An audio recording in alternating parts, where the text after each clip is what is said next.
Allez, on va découvrir maintenant le programme Habiter demain. C'est un programme qui accompagne les seniors dans le choix de leur futur lieu de vie, en mêlant ateliers, visites, mais aussi échanges pour mieux s'adapter à leurs besoins, mais aussi à leurs envies. Découvrons ensemble ce projet très humain et très novateur qui débute dans notre ville. Vous savez que le programme Habiter demain, ça rentre dans notre plan d'action senior. Depuis le 7 octobre dernier, l'opération Habiter demain est lancée. Ce programme s'intègre dans un plan d'accueil local des personnes âgées mis en place par le pôle senior de la ville de Saint-Quentin.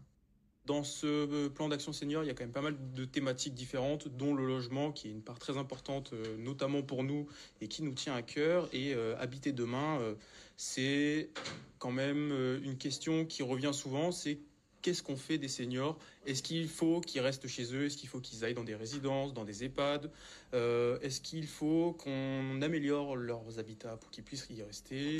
Est-ce qu'au contraire, on continue de construire de nouvelles résidences, comme on a le cas à Saint-Quentin, où on a déjà des résidences privées, des EHPAD et des résidences autonomie de la ville? Donc la question d'habiter demain est vraiment au centre des questions du pôle senior. Du partir ailleurs. Donc il y a le volet plutôt financier. Et donc l'idée c'est vraiment un espace, un temps où pendant 3 jours d'atelier non consécutifs, on va réfléchir à son habitat d'aujourd'hui et son habitat de demain.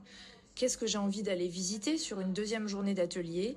Qui j'ai envie de rencontrer pour m'inspirer et peut-être changer de lieu de vie? C'est un projet qui se met doucement en place, qui commence aujourd'hui avec un atelier de sensibilisation et qui a vocation par la suite à avoir 3 ateliers distincts sur des problématiques en lien avec justement l'habitat de demain.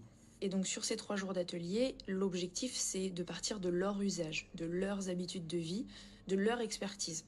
Nous, on vient avec nos outils, mais on fait quasiment pas de descendants, sauf à un moment donné quand on parle vraiment d'habitat, on vient les questionner, est-ce qu'ils connaissent, et puis après on vient apporter évidemment des réponses. L'objectif c'est d'engager la réflexion des habitants, mais de pas faire à leur place, puisque le 3e jour, l'idée c'est après les visites du 2e jour. L'objectif, c'est qu'ils se disent, voilà ce que je ressens, voilà ce que ça m'a apporté, telle visite, telle rencontre. Aujourd'hui, mon prochain pas, c'est d'en parler à mes enfants. Mon prochain pas, c'est peut-être de m'inscrire à d'autres ateliers informatifs sur l'habitat, etc. Mais c'est vraiment le choix d'habiter des habitants. Le but du programme, c'est véritablement de montrer aux seniors, mais également à toute personne qui pourrait s'intéresser aux seniors, la famille, les professionnels, ce qu'on peut faire sur Saint-Quentin pour habiter demain. Donc il y en a toutes les propositions de béguinage, toutes les propositions de réhabilitation des logements, avec la présentation des différentes aides possibles, notamment MaPrimeAdapt, MaPrimeRénov', mais également voir d'autres choses comme justement les résidences autonomie ou les résidences seniors, où en fait on a tous plus ou moins un a priori sur ces résidences sans forcément en connaître le fond ni la forme. Entre EHPAD, résidences et béguinage, sur le territoire saint-quentinois, il existe environ 1500 places en habitat senior et toutes ont un aménagement différent qui ne correspond pas forcément aux besoins de certaines personnes âgées. Habiter demain permet justement de travailler sur le parcours résidentiel et de réajuster si nécessaire les besoins dans les habitats seniors. Les informations nécessaires pour se dire si demain je dois vendre,